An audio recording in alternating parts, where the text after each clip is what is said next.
नमस्कार दोस्तों, मेरा नाम है ललित सोनी और आप देख रहे हैं news on map India by दृष्टि आईएएस। इसमें हम लोग कुछ ऐसी लोकेशंस डिस्कस करेंगे जो कि पिछले हफ्ते चर्चा में रही है और आपके एग्जाम पॉइंट ऑफ व्यू से इंपॉर्टेंट हो सकती है। तो चलिए स्टार्ट करते हैं। आगे बढ़ने से पहले मैं आपको बता देना चाहता हूं कि दृष्टि आईएएस मुखर्जी नगर की सारी क्लासेज अब नोएडा सेक्टर 15 शिफ्ट हो चुकी है। एड्रेस यहां दिया हुआ है C171/2 block A sector 15 Noida. Okay, इसके अलावा वहां पे हम लोग अपना पहला फाउंडेशन बैच जो स्टार्ट करने वाले हैं वो हिंदी मीडियम के लिए 9 दिसंबर से तथा इंग्लिश मीडियम के लिए 12 दिसंबर से स्टार्ट होने वाला है। अगर आपको इसके अलावा कोई भी और जानकारी चाहिए तो आप इस नंबर पे कॉल कर सकते हैं। नंबर है 9311406440। ठीक है, अगर आपको किसी तरीके की जानकारी चाहिए तो आप इस नंबर पे कॉल कर सकते हैं, जो कि आपकी स्क्रीन पे यहाँ पे भी नीचे दिया हुआ है। आगे बढ़ते हैं उससे पहले मैं आपको एक और सूचना देना चाहता हूं कि हमारी वेबसाइट पे हमने एक नया इनिशिएटिव लॉन्च किया है जिसका नाम है संभव 2025। अब प्रीलिम्स और मेंस की प्रिपरेशन को ध्यान में रखते हुए एक इंटीग्रेटेड प्रोग्राम है जहां पे आप रोज 10 सवाल प्रीलिम्स के प्रैक्टिस कर सकते हैं, 2 सवाल मेंस के प्रैक्टिस कर सकते हैं। ठीक है, ताकि इस दौरान जब आप प्रीलिम्स की प्रिपरेशन करेंगे आने वाले महीनों में, तब आप मेंस से बिल्कुल भी एकदम अनटच्ड ना हो जाए। ठीक है, इसके अलावा जो ये प्रीलिम्स के जो 10 क्वेश्चन की क्विज होगी, इसमें आप अपनी रैंकिंग रियल टाइम बेसिस पे ट्रैक कर सकते हैं ताकि आपको पता चलेगा कि आप इस दौड़ में कहां लाई करते हैं। ठीक है, और ये जो क्वेश्चंस बनाए जाएंगे ये आपके पीवाईक्यू एनालिसिस के बेसिस पे बनाए जाएंगे, तो ये आपके प्रिपरेशन के लिए काफी रिलेवेंट होंगे। और ये जो सारा प्रोग्राम है, इनिशिएटिव है, वो हमारी वेबसाइट पे अवेलेबल है। जो इसका एक्सेस है वो सभी के लिए ओपन है। ठीक है, चलिए आगे बढ़ते हैं, स्टार्ट करते हैं पहले अभ्यास प्रश्न के साथ। निम्नलिखित में से कौन सी नदियां उत्तराखंड में कायाकल्प के लिए स्प्रिंग एंड रिजुवेनेशन अथॉरिटी सारा की पायलट परियोजनाओं का हिस्सा है? कायाकल्प का मतलब रिजुवेनेशन के लिए। ठीक है, देहरादून में सोंग रिवर, पौड़ी में पश्चिम नयार और पूर्वी नयार, नैनीताल में शिप्रा नदी और चंपावत में गौड़ी नदी, ये सारी की सारी नदियां जो है इसका हिस्सा है। अभी हाल में एक रिपोर्ट आई थी जिसमें यह कहा गया है कि ये जो हिमालयन रिवर है, पेरिनियल रिवर, जो पूरे वर्ष चलती है, हाल ही में देखा गया है कि ये सूखने लगी है। ठीक है, इसके लिए यहाँ पे रिजुवेनेशन प्रोजेक्ट स्टार्ट किए गए हैं और इसीलिए ये चारों नदियां चर्चा में थी। यहाँ पे आप देखेंगे कि यहाँ शिप्रा नदी दी गई है, जो कि आप कंफ्यूज होने की जरूरत नहीं है। ठीक है, ये नैनीताल में भी एक शिप्रा नदी है, जो एक छोटी सी स्ट्रीम वहां पे मौजूद है। ठीक है, चलिए यहाँ पे आप मैप में देख लीजिए कि यहाँ पे ये सोंग नदी है जो कि उत्तराखंड में अवेलेबल है। इसके अलावा जो कि देहरादून के पास ही है, यहाँ पे ये देहरादून डिस्ट्रिक्ट है और यहाँ पे ये सोंग नदी।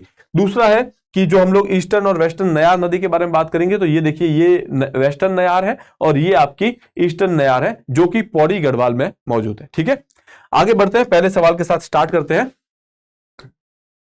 पहला सवाल है, हॉर्नबिल महोत्सव के संदर्भ में निम्नलिखित कथनों पर विचार कीजिए। पहला है, नागालैंड में अंतर जनजातीय संपर्क और पर्यटन को बढ़ावा देने के लिए हॉर्नबिल महोत्सव आयोजित किया जाता है। बिल्कुल सिंपल और जनरल सा स्टेटमेंट है और हमें पता है कि नागालैंड में जो कल्चरल, अगर हम लोग संस्कृति के तौर पर बात करें तो वहां पे ये काफी इंपॉर्टेंट है। ये जो पक्षी है हॉर्नबिल, नागालैंड में काफी इंपॉर्टेंट है। ठीक है, तो उसी के चलते और उसी को चर्चा में ध्यान में रखते हुए अंतरजातीय संपर्क और पर्यटन को बढ़ावा देने के लिए एक फेस्टिवल बनाया गया था और ये फेस्टिवल 2000 से ये कॉन्सेप्टलाइज किया गया है या स्टार्ट किया गया है।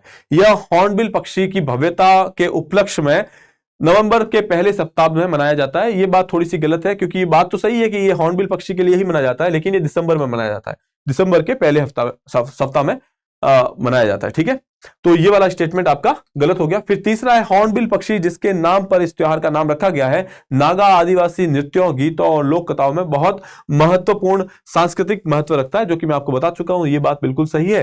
केवल 1 और 3 इसका उत्तर होगा, ऑप्शन बी जो है यहाँ पे सही है। ठीक है, अगर आप इसकी लोकेशन देखना चाहते हैं तो ऑब्वियसली नागालैंड में मनाया जाता है ये, और यहाँ पे आप फोटो में देख सकते हैं कि ये फोटो जो दी गई है नागा ट्राइब के बारे में है, और जो मतलब ये फेस्टिवल सेलिब्रेट करते हैं, और यहाँ पे ये नागालैंड की स्थिति है।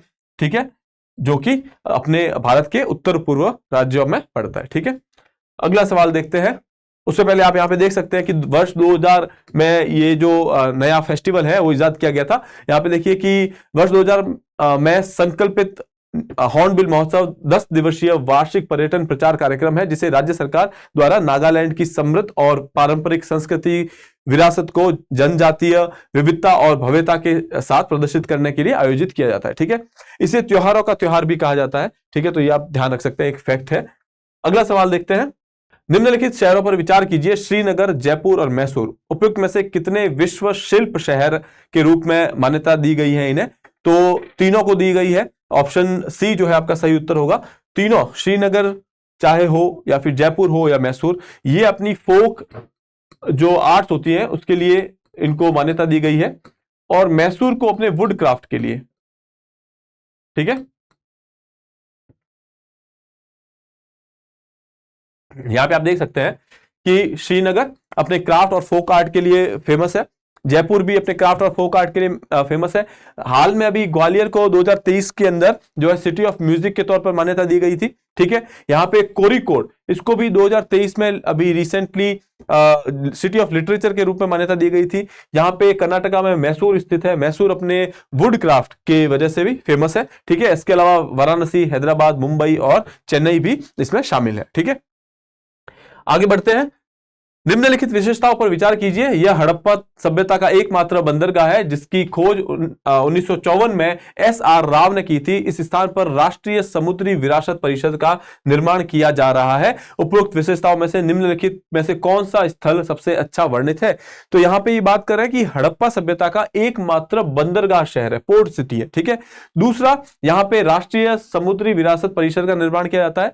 तो ये आप देखेंगे, अगर हम हड़प्पा की बात करें तो लोथल ही एक पोर्ट सिटी है, ऑप्शन बी जो है सही उत्तर होगा। ठीक है, दूसरी बात कि बाकी जो है कालीबंगा राजस्थान में, राजस्थान के आसपास कहीं पोर्ट नहीं पड़ सकता क्योंकि लैंडलॉक जगह है। बनावली भी नॉर्थ इंडिया में है, तो यहां पे भी ये पोर्ट वाला सुविधा उपलब्ध नहीं रहेगी।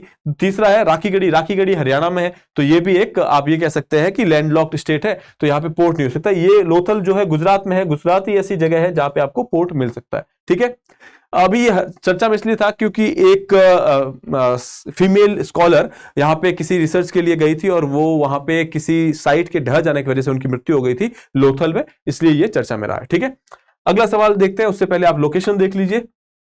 ये देखिए, ये लोथल यहाँ पे मौजूद है, ये गुजरात में स्थित है। सुरकोटड़ा भी गुजरात में स्थित है।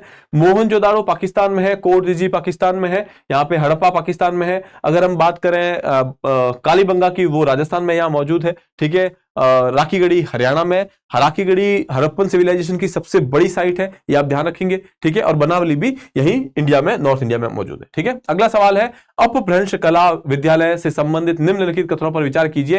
हिमाचल और उत्तराखंड क्षेत्र इस विद्यालय के मूल है, और आगे बात करें तो 11वीं से 15वीं शताब्दी तक इसमें पश्चिम भारतीय चित्रकला पर अपना दबदबा कायम रखा है।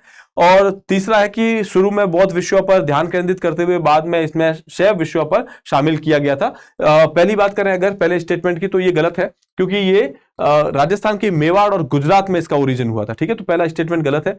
दूसरा, अगर बात करें 11 से 15वीं शताब्दी तक अगर हम लोग पश्चिम भारतीय चित्रकला की बात करें तो उस पर इसने दबदबा कायम रखा था, ये बात बिल्कुल सही है। ठीक है, तीसरा है कि शुरू में बौद्ध विषयों पर, शुरू में इसने जैन सब्जेक्ट्स पे ज्यादा ध्यान दिया था और फिर धीरे धीरे वैष्णवाइट्स जो सब्जेक्ट्स है उस पर आकर के इन्होंने ध्यान केंद्रित किया था, तो ये वाला स्टेटमेंट भी आपका गलत हो जाता है। तो यहां पे आप देखेंगे केवल 2 जो है वो सही है, और आपसे पूछा गया कि कितने कथन यहां पे सही है, तो हम कह सकते हैं केवल एक, ऑप्शन ए जो है आपका सही उत्तर होगा। ठीक है, यहां पे आप देख लीजिए, ये जो एरिया है जहां पे अपभ्रंश स्कूल की जो है शुरुआत हुई थी। ठीक है, इसके अलावा 11 से 15वीं शताब्दी में इनका दबदबा था, स्टार्ट जैन थीम्स के ऊपर की थी और बाद में वैष्णव सब्जेक्ट्स पे फोकस किया था। ठीक है, अगला सवाल है, जिम कॉर्बेट नेशनल पार्क के संबंध में निम्नलिखित कथनों को देखिए और देखना है कि हमें कौन सा कथन यहां सही है। ठीक है, यह उत्तराखंड में स्थित है और 1973 में प्रोजेक्ट टाइगर पहल के तहत पहला क्षेत्र था, ये बात बिल्कुल सही है। ये उत्तराखंड में है और 1973 में जब प्रोजेक्ट टाइगर स्टार्ट हुआ था तो ये पहला टाइगर रिजर्व यहाँ पे था। ठीक है,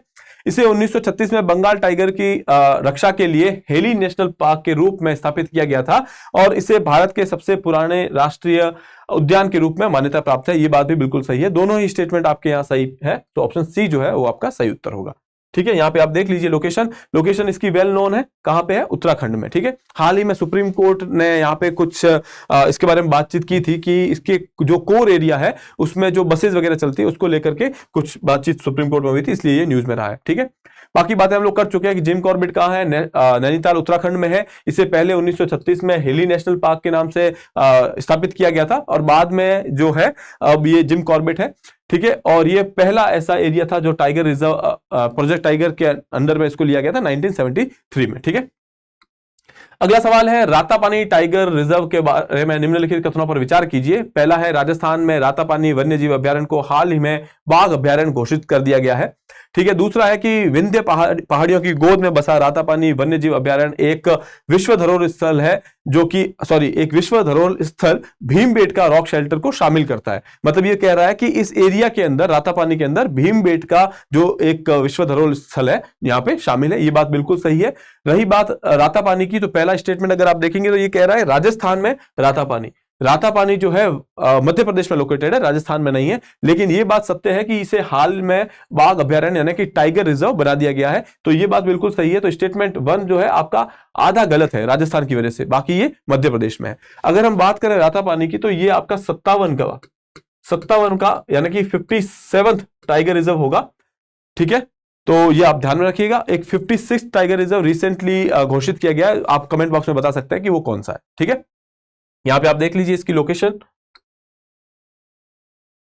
ठीक है, यहां पे आप पाएंगे कि ये जो एरिया है ये आपका रातापानी टाइगर रिजर्व है। ठीक है, ये रातापानी वाइल्ड लाइफ सेंचुरी, इसी के पास में रातापानी टाइगर रिजर्व जो कि मध्य प्रदेश में है। और यहां पे आप कूनो भी ध्यान रखिएगा, कूनो काफी चर्चा में रहता है, गांधी सागर चर्चा में रहता है, इसको आप ध्यान में रख सकते हैं। ठीक है, अगला सवाल है गंधमर्दन पहाड़ी के संबंध में निम्नलिखित कथनों पर विचार कीजिए। अपने इतिहास में हेनसांग ने पहाड़ी मंदिर को परिमलागिरी नामक बौद्ध विरासत स्थल के रूप में वर्णित किया है। दूसरा है कि ओडिशा में गंधमर्दन पहाड़ी श्रृंखला को जैव विविधता विरासत स्थल BHS घोषित किया गया था। ठीक है, तो दोनों स्टेटमेंट यहाँ पे सही है। गंधमर्दन अभी रिसेंटली चर्चा में था और इसकी वजह से यहाँ पे हमने एक हिस्ट्री का भी फैक्ट ले लिया है कि हेनसांग ने अपनी किताब के अंदर इसका वर्णन किया। ठीक है, तो उसने बताया कि एक बुद्ध स्थल था, विरासत स्थल था। ठीक है, तो दोनों स्टेटमेंट यहाँ सही है। ऑप्शन सी जो है आपका यहाँ सही उत्तर होगा। इसकी लोकेशन ओडिशा में है। यहाँ पे देख लीजिए, ओडिशा के अंदर यहाँ पे ये गंधमर्दन हिल्स मौजूद है। ठीक है, सो ये बाकी कुछ ऐसे एरियाज है जो आपके लिए इंपॉर्टेंट हो सकते हैं। आप एक बार इस पिक्चर को देख जरूर लीजिएगा। ठीक है, अब आते हैं अंत में। अभ्यास प्रश्न है, निम्नलिखित पूर्वोत्तर राज्यों पर विचार कीजिए। असम, मेघालय, त्रिपुरा और मिजोरम। भारत के निम्नलिखित पूर्वोत्तर राज्यों में से कौन सा राज्य अंतरराष्ट्रीय सीमा बनाता है? आपके सामने ऑप्शंस दिए गए हैं और आपको ये सवाल अटेम्प्ट करके कमेंट बॉक्स में हमें इसका आंसर देना है। ठीक है, इसी के साथ मैं आपसे आज्ञा चाहूंगा। मैं मिलूंगा आपसे अगले एपिसोड में। तब तक के लिए have a good day. Thank you. Dear viewers, अपने एग्जाम की तैयारी को और बेहतर करने के लिए हमारे चैनल को लाइक, शेयर और सब्सक्राइब करना न भूलें।